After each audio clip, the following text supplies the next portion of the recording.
What's happening, everybody? Trey here, and today at Reactions to the Classics, I'm going to be reacting to Black Sabbath's second record, Paranoid. And man, if you've never heard this record, you were in for a treat today, man. This is a fantastic album from front to back, and I ended up reacting to Sabbath's debut self-titled record last month. You can go check that out here. I wasn't familiar with that album like I am Paranoid today, but man, I'm excited. It's Halloween season here, and it's the perfect time. It's the perfect time to dive into one of the best records of all time, in my opinion. And I want to shout out our longtime friend, patron, and Sabbath fan of the channel, Carl, for requesting this one for me to review today. So looking forward to this, man. With that said, let's get into these quick facts right here. This was released September 1970 through Vertigo Records in England, delayed until January of 71 in the States, where it went to number 12 as the Black Sabbath album was still on the charts at the time. And it's often cited as a key influence for the development of heavy metal, as well as one of the earliest heavy metal albums. We kind of dive into that a little bit more in the self-titled debut from that I did last month. But it was the band's only album to top the UK albums chart until the release of 13 in 2013. So interesting little trivia note right there. In an effort to capitalize on the recent UK chart success of their debut record, Sabbath returned to the studio with producer Roger Bain in June of 1970, just 4 months after the album was released. Paranoid was recorded at Regent Sound Studios and Island Studios in London, England. It was originally titled War Pigs, but the record company allegedly changed it out of fear of a backlash from supporters of the ongoing Vietnam War. Additionally, the band's label felt the title track was more marketable as a single. It was too late, however, to alter the artwork. Quote, that album title had nothing to do with the sleeve, Ozzy Osbourne explained to Phil Alexander in 1998. What the F does a bloke dressed as a pig with a sword in his hand got to do with being paranoid? I don't know, but they decided to change the album title without changing the artwork. So that was new to me, even knowing this record, kind of wondering, okay, what is the story exactly behind that cover? It always has stood as a little bit off and odd to me, at least, but now we have that background right there. The cover was with the original War Pigs title in mind, was designed and shot by Keith McMillan in Black Park. And there's a little controversy on this record too, because in the early 70s, an American nurse took her own life and the Paranoid album was found on her turntable. The album's possible influence in her decision was mentioned in the inquest, but ultimately it was decided that Sabbath were not to blame for her death. Tony Iommi, of course the guitarist for Sabbath, noted, a lot of the words in the songs, a lot of the moods of the songs are aggressive, especially in the early days, satanic if you like. That was the way it felt, so that was the way we played, but it got out of hand. There's a girl found dead, a nurse she was, dead in her room with our album on the turntable, and it was taken to court saying that it was because of the album that she was depressed and killed herself, which is totally ridiculous, I think. And hey, I think so too. And hey, I have my master's degree in professional counseling, so I'm with you right there, Tony. And in '82, Geezer Butler, the bassist, claimed that, quote, if the moral majority don't understand it, they'll try to put it down or get other people to read all sorts of things into it. The moral majority sort of people picked up on the satanic part of it. I mean, most of it was about stopping wars and that side of it, and some science fiction stuff. There wasn't that much satanic stuff, and what there was, it wasn't exactly for the devil or anything like that. It was just around at the time, and we just brought it to people's attention. Again, some interesting, just little tidbits right there. All songs composed by Sabbath himself, and if you don't know, we have Tony Iommi on guitar, Geezer Butler on bass, Bill Ward on the drum kit, and of course, Ozzy on vocals. So with that said, let's get to it, man. The Sabbath debut was thankfully able to stay up in full on YouTube, so I'm hoping that Paranoid will as well. If for some reason it doesn't, and the music has to be, altered a little bit or cut out, there will be a link in the description below to Vimeo where you can check out the full reaction uncut. Shout out to all the patrons who help support the channel, give us that server space, and And man, if you like this, be sure to give it a big thumbs up and hit that subscribe button if you want to. We're going through all the Black Sabbath records with Ozzy as lead man in the coming months on the channel. So really looking forward to that. But with all that to say, let's get into it, man. You know the first song right here. We have War Pigs. We were just talking about it. An anti-war protest track. The original title was Walpurgis, dealing with the witches' Sabbath. Geezer Butler said Walpurgis, and I'm probably butchering that, but it's sort of like Christmas for Satanists. And to me, war was the big Satan. It wasn't about politics or government or anything. It was evil itself. So I was saying generals gathered in the masses just like witches at black masses, to make an analogy. But when we brought it to the record company, they thought Walpurgis sounded too satanic, and that was when we turned it into War Pigs. But we didn't change the lyrics because they were already finished. During this time period, mandatory army service had recently ended in Britain, but with the Vietnam War raging, many young men feared they'd be conscripted to fight in it. That's what started this whole rebellion thing about not going to war for anybody, said Butler. I was dreading being called up. The addition of the air raid siren and speeding up of the song's end were done by producer Roger Bain and Tom Allom, who was the engineer. The band had no input in these decisions, though they were pleased with the results. Guitar World described the song as the greatest heavy metal song ever, and man, it's time to get into it. And if you haven't, it's 8 minutes of just pure epicness, and what a way to start this record off. But with that said, I'm going to sit back and enjoy this song. I hope you do too. Afterwards, give my thoughts, and then go to the title track after that. So thanks again to Carl for suggesting this. Let's get our Paranoid on.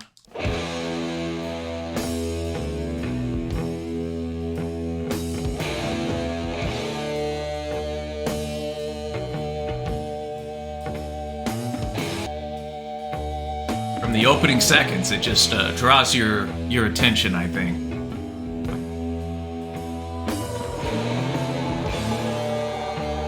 Stretched out riff, got that siren going on in the background.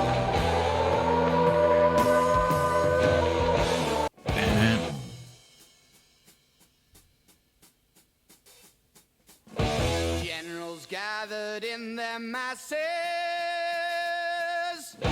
just like witches at black masses. Oh Lord, yeah. I think having Ozzy be essentially a cappella there was such a great creative decision.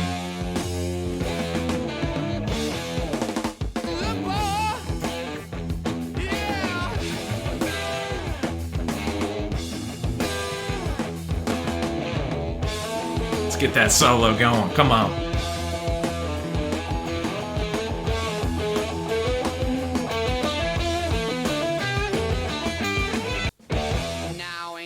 This world stops turning, ashes where the body's burning. Oh Lord, yeah. Bam, bam, bam.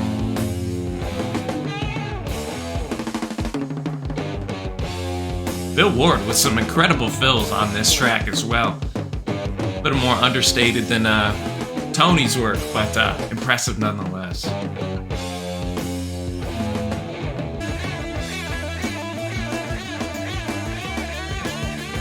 Can't help but want to get your air guitar out right here, folks. Come on.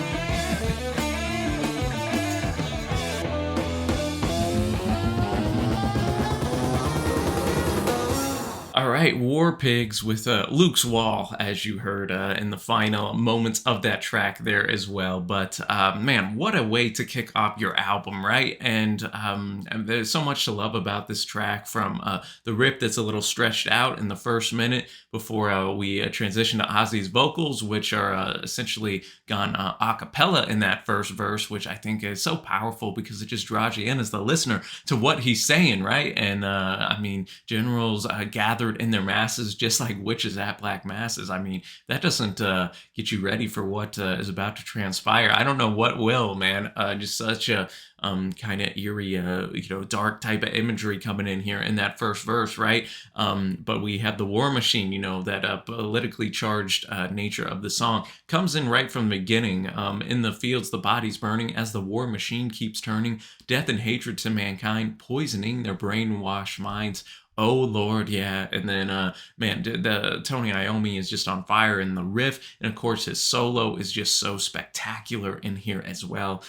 Coming in about halfway through the track, there's a lot of great solos on this record, but this is the first of many, and some might just say the best on the entire record. I'll leave that up to you as we go through the album, but man, just a very incredible track. As I mentioned as it was going on, I think Bill Ward has some fantastic drum fills in here as well, maybe a bit overshadowed by Tony's work, but nonetheless, man, everybody was firing on all cylinders. Ozzy sounded fantastic in here as well, the purveyor of doom in this song, and man, fantastic. It kind of reminds me a little bit in subject matter of Bob Dylan's Masters of War. No more war pigs have the power. Hand of God has struck the hour. Day of judgment. God is calling on their knees. The war pigs keep crawling.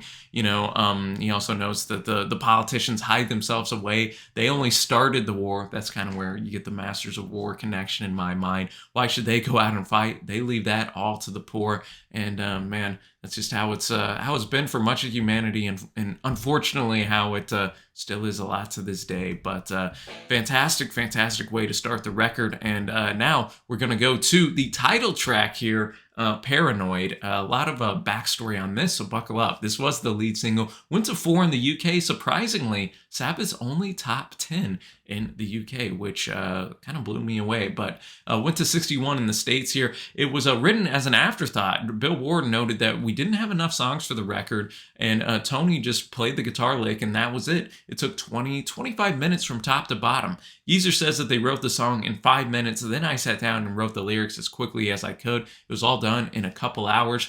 Paranoid crystallized the band's writing process, with Iommi initiating the ideas with his riffs, Ozzy working on a melody, Geezer providing drive in the majority of the lyrics, and then Bill Ward locking into a set of often pounding rhythms beneath Butler's bass rumble. It eventually became the name of the record, and somewhat unusually, the word paranoid is actually never mentioned in the song. Originally, the band had wanted to call the album, War Pigs, as we noted, but and then, of course, got pressured to turning it to this, Paranoid. It drew controversy for apparently encouraging suicide, much like the song Suicide Solution. Particularly the lyric, I tell you to enjoy life, was misheard as I tell you to end your life. That's quite a different meaning in those messages right there, if you're mishearing that. Geezer said that it was about depression because I didn't really know the difference between depression and paranoia. It's a drug thing. When you're smoking a joint, you get totally paranoid about people. You can't relate. There's that crossover between the paranoia you get when you're smoking dope and the depression afterwards. I used to be a cutter. I'd cut my arms, stick pins through my fingers, that kind of thing. I used to get really depressed, and it was the only thing that could bring me out of it. If Sabbath hadn't made it, I'd have been long dead. I'd have killed myself. Geezer was dead set against the song because he thought it too closely resembled Led Zeppelin's Communication Breakdown, with the bassist admitting, quote, I thought it was so much like that, we couldn't possibly get away with it.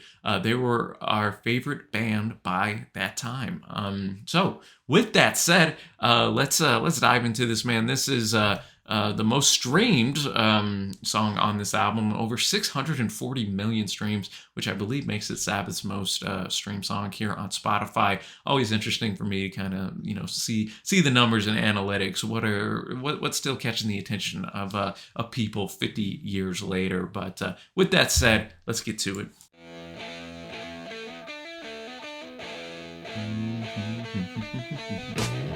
Yet again, instantly recognizable, catchy riff.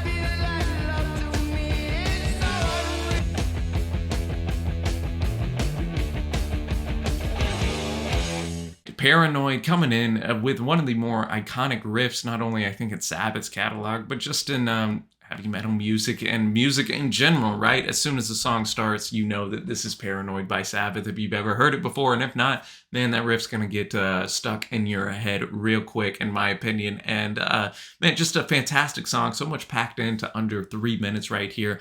I think the rhythm section was, just so fantastic. Yet again, Bill Ward, just an absolute ace on that drum kit right there. And just that combined with the guitar rip that's going and Ozzy's, fast, hard delivering lyrics. Man, it's just an all-timer of a song.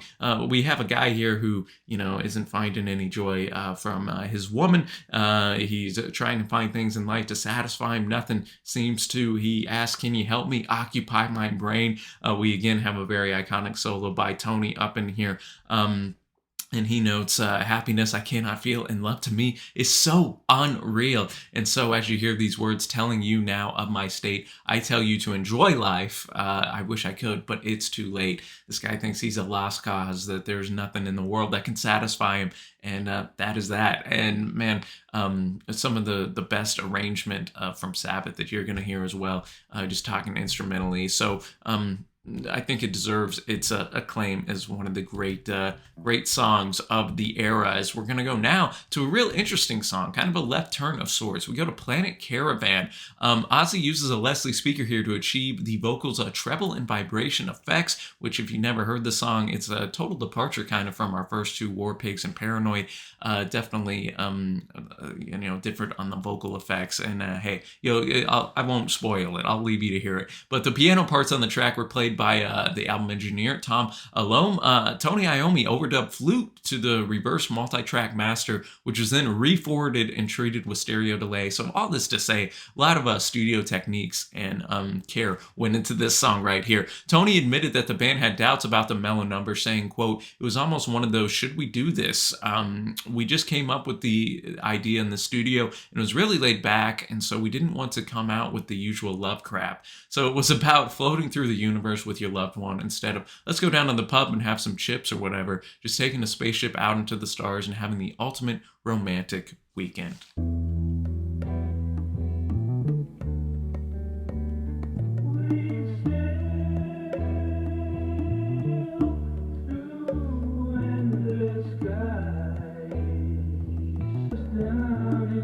Man, love this bass line and Bill Ward on the congas.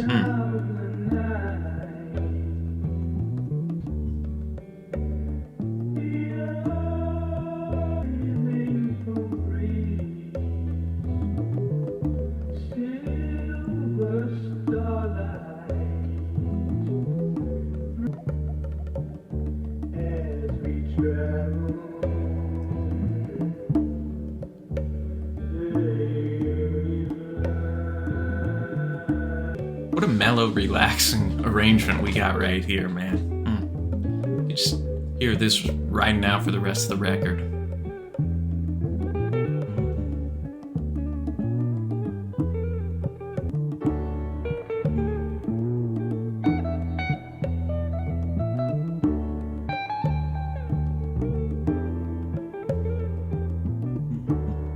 Right, Planet Caravan, as you could see here, such a left turn from our first two tracks, but I've always really loved this track, and one of my favorite Sabbath songs, that I've heard. And I think that it has a very psychedelic quality to it, spacey in a sense. I think you could draw slight parallels to another one of my favorite artists, Jimi Hendrix's track "Third Stone from the Sun" off of his debut LP.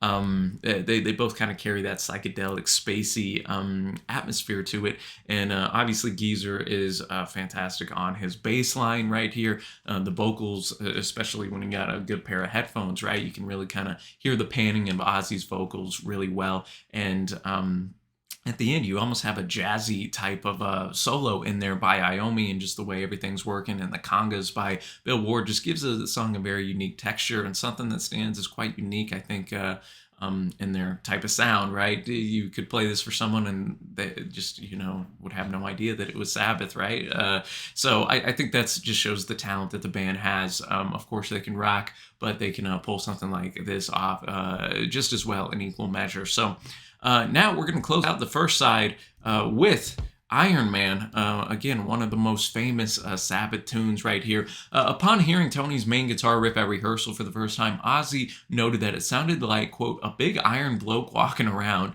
with Iron Bloke becoming the placeholder title for a period as the band worked out the song. As the song developed and Butler composed the lyrics, it evolved to, of course, what we know today as Iron Man. Lyrics are going to tell the story of a man who travels into the future, sees the apocalypse.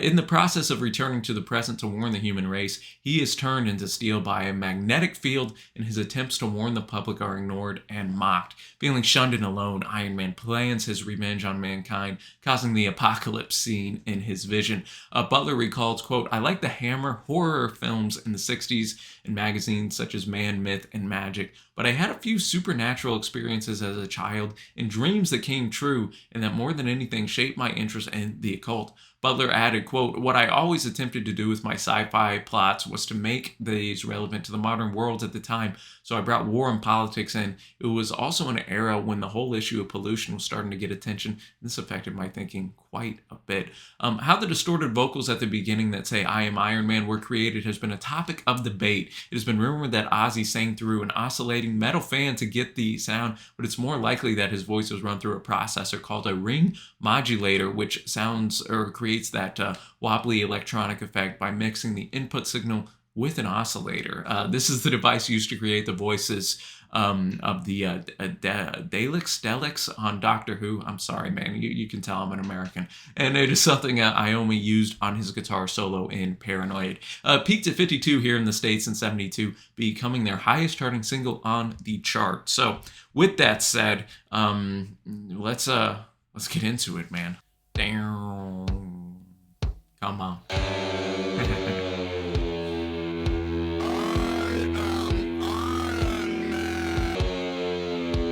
Once this riff hits, man, instantly recognizable yet again.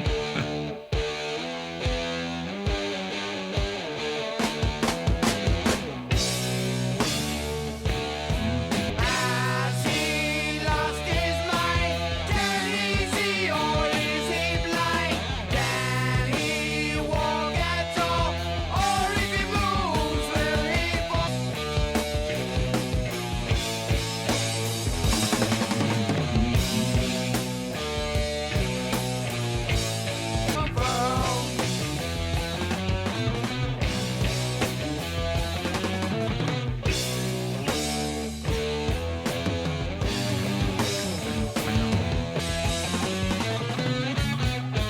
Let's get that solo, Andy.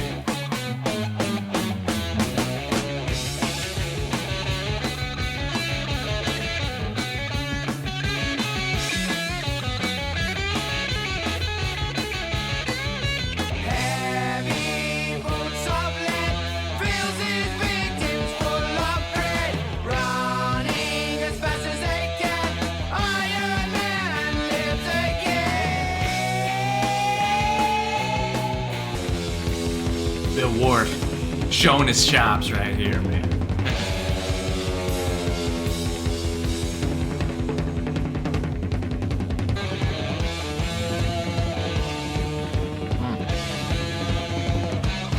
The iconic Iron Man, bringing it here, closing out this first side, which, man, it's got to be in the running for best first side of any album ever, right? From War Pigs to Paranoid to Planet Caravan, finishing it off with Iron Man. You'd be hard pressed to find, the first side of a record that is as good or better than that. Man, of course, the riff is absolutely, again, instantly recognizable out there.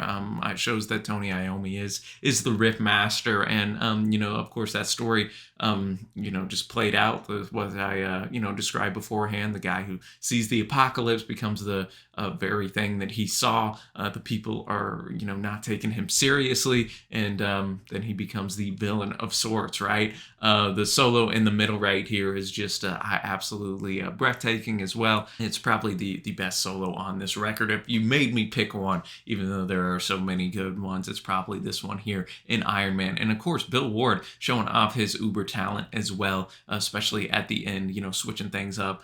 And gosh, what else is there to say? Fantastic, fantastic song, and it's one of their more notable and famous tracks, I think, for good reason. I'd add it to the Heart list, but as you've noticed, all these songs have already been hearted so far, and that's gonna stay the same as we start the B-side here with Electric Funeral. A geezer said it was about the atomic war that was imminent back then. The Cold War was at its height. Everybody thought they were gonna get blown to bits any second. So it was all about real life and what was going on. So with that said, let's get to it.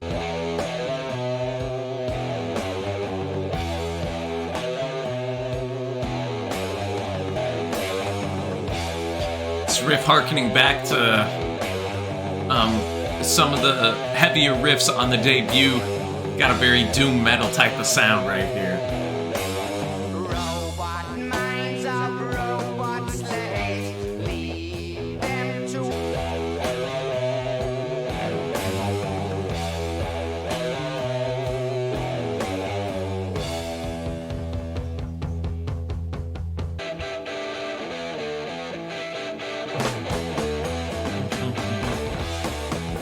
As always, man, the rhythm section.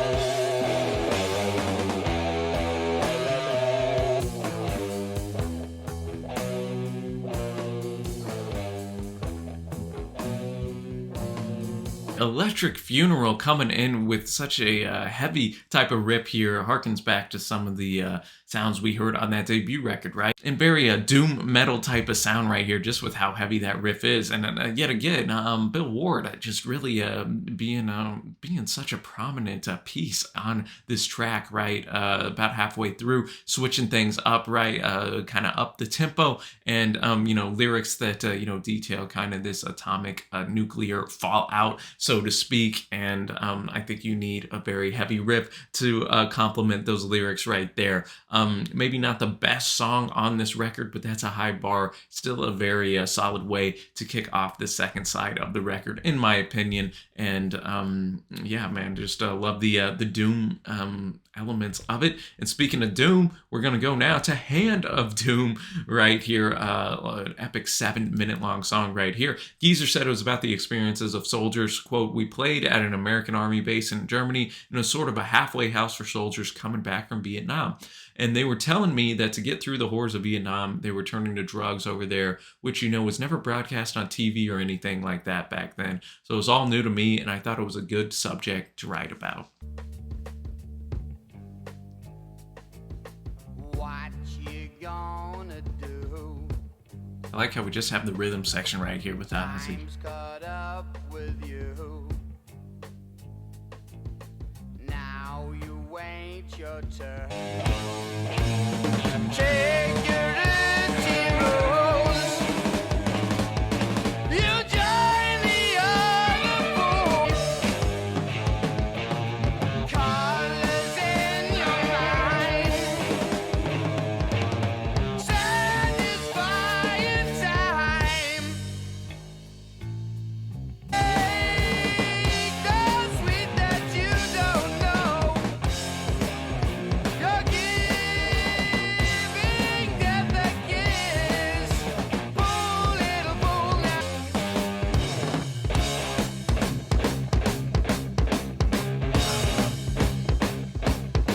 The needle in, yeah. Such a powerful verse right there.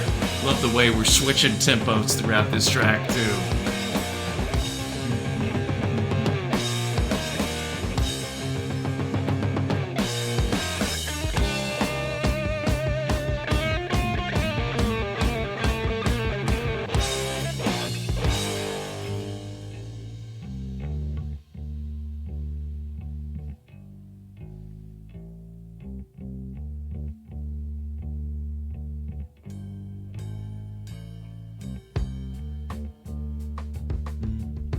going back to how we started the track off.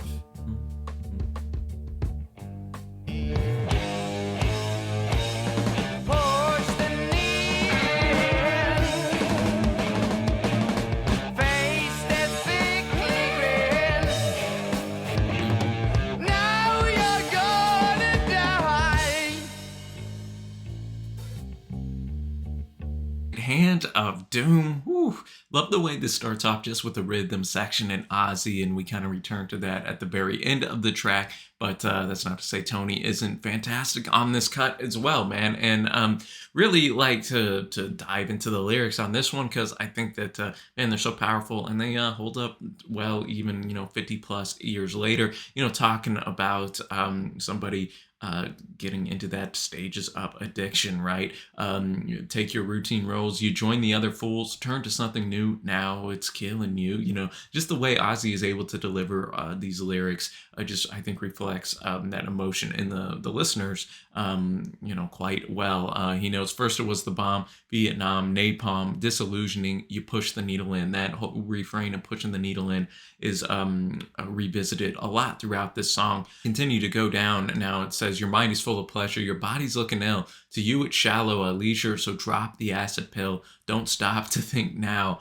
It's go out, enjoy yourself. Don't bottle it in. You need someone to help you. Stick the needle in. Again, that stick the needle in idea. And later on in the third verse, push the needle in, face death's sickly grin. Holes are in your skin caused by deadly pin. And, we have that progression, right? From at the first, I'm just going to go to this to get away from my problems now. It's like, I need this. And then in the last verse, it notes death's hand starts to weave. It's too late to turn. You don't want to learn. Price of your life, you cry. Now you're gonna die. So, again, kind of has those doom elements lyrically in there. Heavy type of track, but man, I think it so important. And man, just another fantastic cut on Paranoid right here. And we're going to go now to the shortest song on record. We have Rat Salad, which is a Bill Ward drum solo right here. According to Geezer, that he noted that the drum solo here results from the band having to play 8-hour spots a night in Europe early in their career. Quote, Bill used to fill out a whole 45 minutes doing a drum solo just to get rid of that 45 minutes. Butler said the title came from a joke about Ward's hair having not been combed. So we'll enjoy this solo by Bill right here before finishing this record off.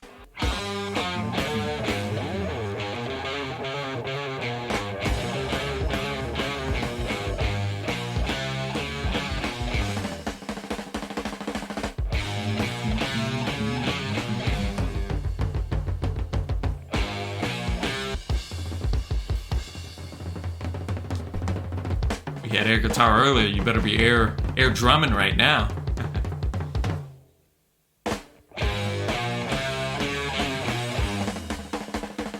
Rat Salad, man, not much to add other than Bill Ward crushes it, and I'm glad they let him have a little time to shine right here. I've heaped praises upon him on both these first two albums, and I think it's well deserved. You have Led Zeppelin, did the same thing with Bonham on, the track Moby Dick, where they just let him loose, and that's always cool. Cool to hear. You don't hear that too often in music nowadays, where it's like, hey, let's let the drummer kind of have a solo here on this record. So it's cool to go back and hear this, and Bill absolutely crushes those fills, and that last minute where he's just by himself is fantastic. So we're gonna finish this album off with the opening of this song, Jack the Stripper, with Fairies Wear Boots. On the original 1970 US copies of this record, the song's intro was listed as Jack the Stripper, formatted as what you kind of see at the bottom, Jack the Stripper / Fairies Wear Boots. The exact inspiration behind the song is unclear. In 2010, Geezer stated that Ozzy composed the lyrics after a group of skinheads in London called him a, quote, fairy because of his long hair. However, Butler also stated Ozzy's lyrics often went off in random tangents, and the second half of the song was about LSD. Osbourne said he wrote the lyrics about LSD, but later stated in his autobiography that he did not recall what the song was written about. So hey, all that to say, just take that for what you will. Maybe interpret it however you want, and we'll enjoy this last 6-minute track here before going to my favorite songs and overall score.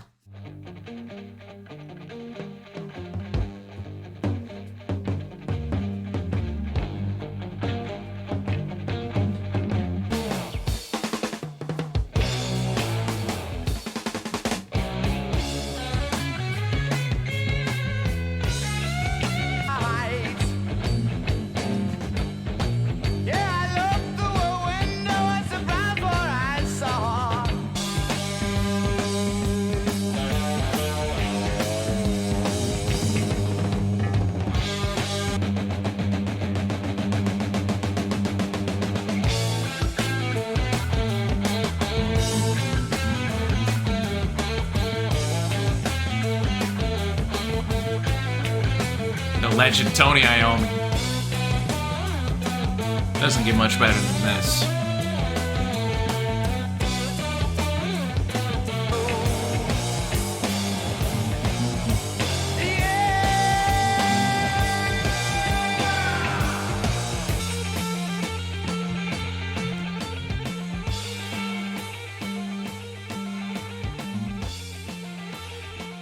Finishing this record off on a high note indeed right here. Man, I'm gonna sound like a broken record, but yet again, just the instrumentation from top to bottom on this song, y'all, was fantastic.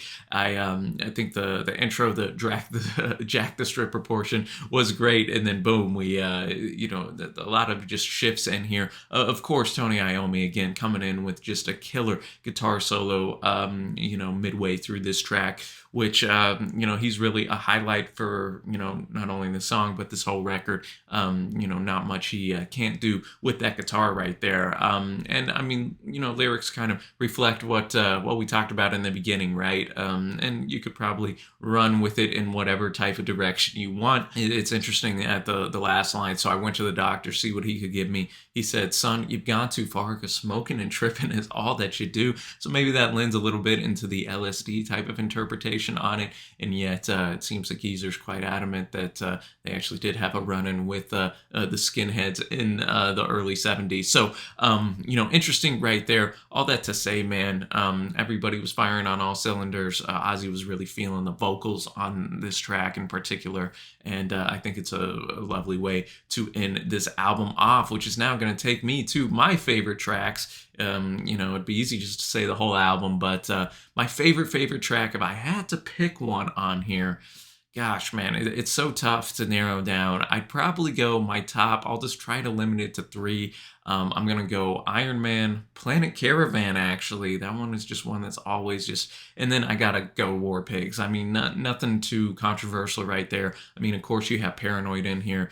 Man, I really love Hand of Doom as well. But as I said, I'm just going to end up naming every track on this album, which now takes me to my overall score of this record. I don't know how many times I've listened to this album now. I know not as much as some of you that have been, able to live with it for 50 years or whatever the case may be. But it is just a fantastic record. Definitely in my top... I don't even know. I have to redo my top 100 albums of all time, but it would easily be in the top 50, probably higher.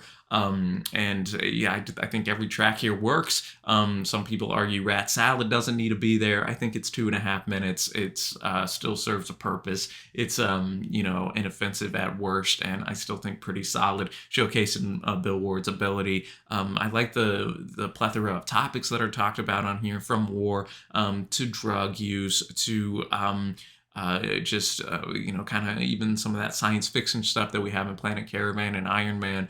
Really cool stuff, talked about throughout this record. Ozzy sounds great. Tony Iommi is, firing on all cylinders, and that rhythm section with Geezer and Bill is fantastic. So on this, man, I got to be at 9.75 to a full 10. I just think it's one of the great albums of all time, and deserves its place in the canon, the pantheon of great albums that have stood the test of time all these years later. So let me know your thoughts on this album in the comment section below. Y'all, what are your favorite tracks? Is it your favorite Sabbath album? Let me know, and be sure to hit that big red subscribe button, because next month, come November, we'll be back with Master of Reality. So really looking forward to diving into that one track by track, and man, should be a great time. So thanks again to Carl for requesting this album today. It was fun to revisit it here. Hope you all have a great Halloween season if you're watching this around the time it's being put up. And, shout out and long live Sabbath and Paranoid. So with that said, thanks for watching, y'all. Happy listening, and I will see you later.